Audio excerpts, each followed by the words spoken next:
வணக்கம் நண்பர்களே, welcome to know your safety. இந்த வீடியோவில் எதை பற்றி பார்க்க போகிறோன்னு பார்த்தீங்கன்னா, சில்லரோட பெர்ஃபார்மன்ஸ் எப்படி இருக்கும், அதை எப்படி பேஸ் பண்ணி என்னென்ன டேட்டா கலெக்ட் பண்ணுவாங்க, எதனா செக் பண்ணுவாங்கங்கிறத அந்த வீடியோவில் பார்க்க போகிறோம். நீங்கள் இந்த சேனலுக்கு புதுசுன்னா மறக்காமல் சப்ஸ்கிரைப் பண்ணிக்கோங்க, சப்போர்ட் பண்ணுங்கள். வாங்க பார்க்கலாம். இப்போ நார்மலாக ரஃப் ரீசன் சைக்கிள் எடுத்துக்குவோம். கம்ப்ரஸரில் இருந்து கண்டென்சர், எக்ஸ்பென்ஷன் வால், இவாப்ரேட்டர். கம்ப்ரஸர் என்ன பண்ணி கொடுக்கும், ரெஃப்ரிஜரண்ட் கேஸை வந்து நல்லா கம்ப்ரஸ் பண்ணி ஹீட்டாகவும் ஹை ப்ரெஷர் ஹீட்டாக வருதுங்கும்போது அப்போ தான் ஹீட்டு வந்து ஆம்பியன்ட் டெம்பரேச்சரில் உள்ள ஹீட்டை விட இந்த ஹீட் அதிகமாக இருக்கும்போது உங்களுக்கு ஹீட் ட்ரான்ஸ்ஃபர் நடக்கும். கண்டென்சர் என்ன பண்ணும், ஹீட்டை ரிமூவ் பண்ணி எடுக்கிறது தான் கண்டென்சரோட வேலை. இப்போ நம்ம இன்னைக்கு ஃபுல்லாக பார்க்க போகிறது கண்டென்சரை மட்டும் தான் பார்க்க போகிறோம். ஓகே, கண்டென்சரோட வேலை என்ன, ஹீட்டை ரிமூவ் பண்ணி ரிமூவ் பண்ணிவிட்டு வேப்பரை வந்து லிக்விட் ஃபார்முக்கு ட்ரான்ஸ்ஃபர் பண்ணும். இப்போ வந்து ஹீட்டை வந்து எப்படி ரிமூவ் பண்ணுறதுக்கு என்ன மெத்தட் இருக்குன்னா, இப்போ நம்ம ஜென்ரலாக மோஸ்ட்லி எல்லா இடத்துலையும் பார்த்திங்கன்னா 2 மெத்தட் இருக்கும். ஒன்று வாட்டரை வச்சு கூல் பண்ணுவோம், இல்லைன்னா ஏரில் கூல் பண்ணுவோம். அதனால தான் என்ன சொல்லுவாங்கன்னா, வாட்டர் கூல்டு சில்லர், ஏர் கூல்டு சில்லர், இந்த 2 டைப்பில் இருக்குது. ஓகே, இப்போது இதில் முக்கியமாக கண்டென்சரில் வாட்டர் கூலில் பற்றி தான் இன்றைக்கி ஃபுல்லாக பார்க்க போகிறோம். இந்த வாட்டர் கூலில் வந்து அடிக்கடி வர்ற பிரச்சனைகள் என்ன, அதுதான். இப்போ எதனால் இந்த பிரச்சனை வருது அப்படின்னு பார்த்தீங்கன்னா, உங்களுக்கு இந்த பெர்ஃபார்மன்ஸ் வந்து கரெக்டாக இல்லைன்னா மெயின் ரீசன் என்னென்னு பார்த்தீங்கன்னா ஸ்கேலிங். இதனால தான் என்ன ஆகும், ஸ்கேல் ஃபார்ம் ஆகிறதுனால உங்களுக்கு வந்து நிறையா வந்து பிரச்சனைகள் வரலாம். அதுதான் இன்றைக்கி பார்க்க போகிறோம்.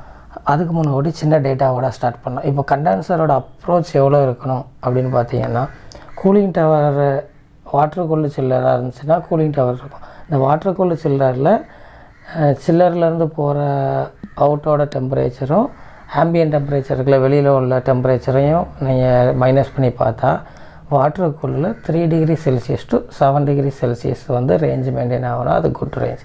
இது ஏர் கூல்டாக இருந்தால் 5 டிகிரி செல்சியஸ்லேருந்து 10 டிகிரி செல்சியஸ் மெயின்டைன் ஆகும். இதுதான் வந்து கண்டென்சர் அப்ரோச்சோட நல்ல வேலை.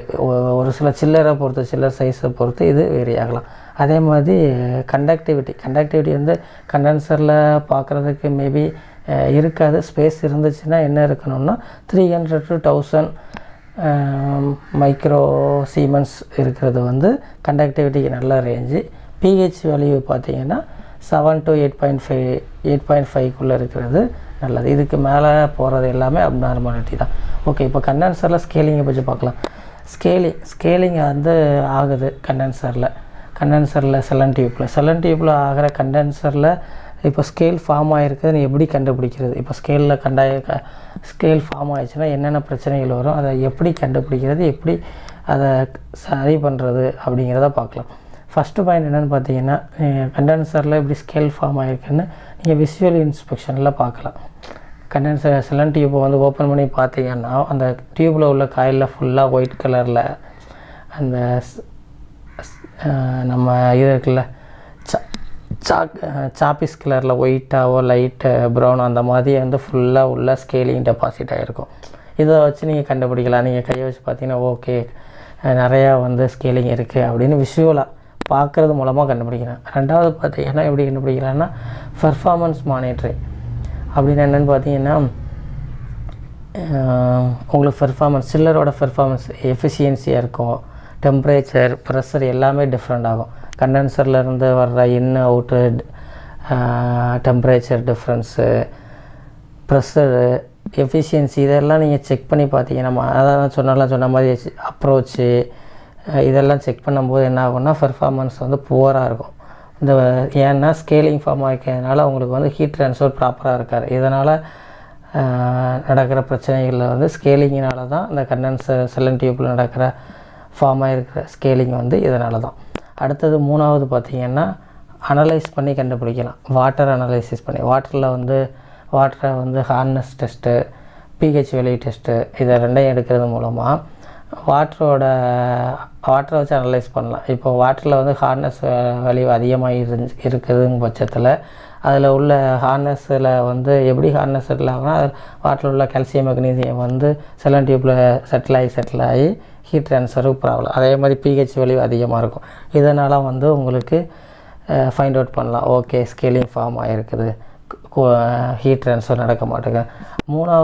நாலாவது பார்த்திங்கன்னா என்னென்னா நான் destructive test, ultrasonic test. Ultrasonic கிட்ட வச்சு அந்த டெஸ்ட் பண்ணுறதுனால அதில் வர ரிசல்ட்டை வச்சும் நீங்கள் கண்டுபிடிக்கலாம். அடுத்தது எடி கரண்ட் டெஸ்ட்டுன்னு ஒன்று இருக்குது. இந்த இதில் 2 டெஸ்ட், இந்த மொத்தம் 4 இதை வச்சு நீங்கள் வந்து ஃபைண்ட் அவுட் பண்ணிடலாம் இதில் வந்து ஸ்கேல் ஃபார்ம் ஆகிருக்குது. ஓகே, ஜென்ரலாக வந்து விஷுவல் இன்ஸ்பெக்ஷன் பார்த்தாலே போதுமானது. விஷுவல் இன்ஸ்பெக்ஷன் பெர்ஃபார்மன்ஸ் போராக இருந்தால் விஷுவல் இன்ஸ்பெக்ஷன் போகிறோம். Okay, done. இதுதான் வந்து சிம்பிள் ப்ராசஸ். இதில் இவ்வளோ ப்ராசஸ் இருக்குது. அடுத்தது பார்த்திங்கன்னா இந்த ஃபார்ம் ஆன ஸ்கேலில் எப்படி ரிமூவ் பண்ணுறது அப்படின்னு பார்க்கலாம். இப்போ வந்து ஸ்கேலில் இப்போ செல்லன் டியூப்பை பார்த்தீங்கன்னா உங்களுக்கு வந்து செட்டில் ஆகிருக்கும். ஓகே, நீங்கள் செல்லன் டியூப்பை ரிமூவ் பண்ணியாச்சு. ரிமூவ் பண்ணிவிட்டு இப்போ வந்து ஃபஸ்ட்டு என்ன பண்ணுவாங்கன்னா ஜென்ரலாகவே கெமிக்கல் க்ளீனிங், ஆசிட் அண்ட் ஆல்கனி கெமிக்கல் இருக்குதுல்ல, அந்த கெமிக்கலை யூஸ் பண்ணி அந்த கெமிக்கலை வந்து உள்ளே ஃபுல்லாக செல்லன் டியூப்பில் பாஸ் பண்ணிவிட்டு அதை கொஞ்ச நேரம் ஊற வச்சுட்டோன்னா என்ன ஆகும், அது நல்லா எல்லாம் அப்படி அந்த கெமிக்கலில் ஊறிடும். அப்போ நீங்கள் தண்ணியை அதில் அடிக்கும் போது பண்ணும்போது என்ன தண்ணியில் எல்லாம் வந்துடும்.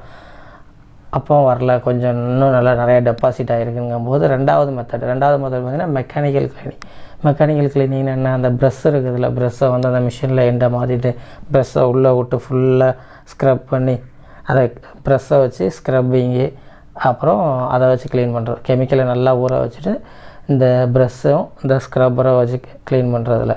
அப்படியும் போகலன்னா ஹை ப்ரெஷர் ஜெட்டு, நல்ல ஹை ப்ரெஷர் வாட்டரை வச்சு இது பண்ணுறது. இந்த ப்ரெஷ்லேயே வந்து பார்த்திங்கன்னா அதுலேயும் வாட்டரும் போகும். இந்த 2 டைப் தான் மோஸ்ட்லி நீங்கள் பார்த்துருப்பீங்க. மூணாவது பார்த்திங்கன்னா டீஸ்கேலிங் ஏஜென்ட், அதே தான், இதுவும் ஒரு கெமிக்கல் தான், ஸ்பெஷல் கெமிக்கல், கொஞ்சம் அதிகம் ஸ்கேலிங்க்கு ஸ்பெஷலாக உள்ள ஏஜென்ட். இது மோஸ்ட்லி இதுதான் யூஸ் பண்ணுவாங்க, டீஸ்கேலிங் ஏஜென்ட். மூணாவது இதுதான். நாலாவது பார்த்திங்கன்னா அல்ட்ராசோனிக் க்ளீனிங். அந்த செல்லன் டியூப்பில் உள்ள இதுக்கு அல்ட்ராசோனிக் வைப்ரேஷன் கொடுத்து அதை வந்து வைப்ரேஷனில் அப்படியே உடஞ்சி வந்தோம், அதை நீங்கள் வாட்டர் பண்ணி எடுக்க. இந்த 4 மெத்தடை யூஸ் பண்ணி தான் ஸ்கேலிங்கே ரிமூவ் பண்ணுவாங்க. ஓகேவா? கண்டக்டிவிட்டி நல்லா இருக்கணும்,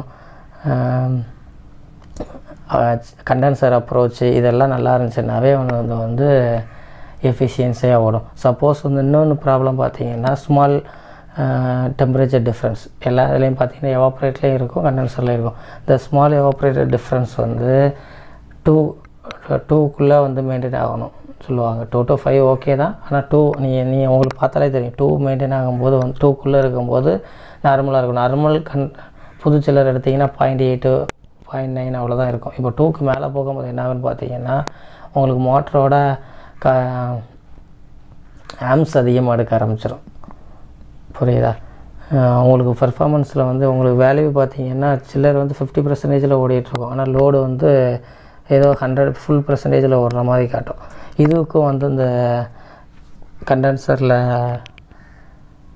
செல்லன் டியூப்பில் வந்து ஸ்கேலிங் ஃபார்ம் ஆகினாலும் இந்த மாதிரி உங்களுக்கு ஆம்ஸ் ரேட்டிங் அதிகமாக வரும், பெர்ஃபார்மன்ஸ் இருக்காது. மோஸ்ட்லி நம்ம விஷுவல் இன்ஸ்பெக்ஷன், பெர்ஃபார்மன்ஸ் மானிட்டர். அதே மாதிரி க்ளீன் பண்ணுறது பார்த்திங்கன்னா கெமிக்கல் க்ளீனிங், மெக்கானிக்கல் க்ளீனிங், இந்த 2 மெத்தடையும் தான் யூஸ் பண்ணுவாங்க. அல்ட்ராசோனிக் க்ளீனிங் ஒரு சில இடத்துல யூஸ் பண்ணுறாங்க, அட்வான்டேஜாக உள்ள சிஸ்டம். அதே மாதிரி இந்த கண்டக்டிவிட்டி, பிஹெச் வேல்யூ எல்லாமே வந்து சிலரோட டிசைனை பொறுத்தோ சிலரோட கெப்பாசிட்டியை பொறுத்தோ டிஃப்ரெண்ட் ஆகும். ஓகேவா? ஓகே, தேங்க்ஸ் ஃபார் வாட்சிங். இந்த வீடியோ உங்களுக்கு பிடிச்சிருக்குன்னு நினைக்கிறேன். மறக்காமல் சப்ஸ்கிரைப் பண்ணுங்கள், சப்போர்ட் பண்ணுங்கள், உங்கள் ஃப்ரெண்ட்ஸுக்கு ஷேர் பண்ணுங்கள். தேங்க்ஸ் ஃபார் வாட்சிங்.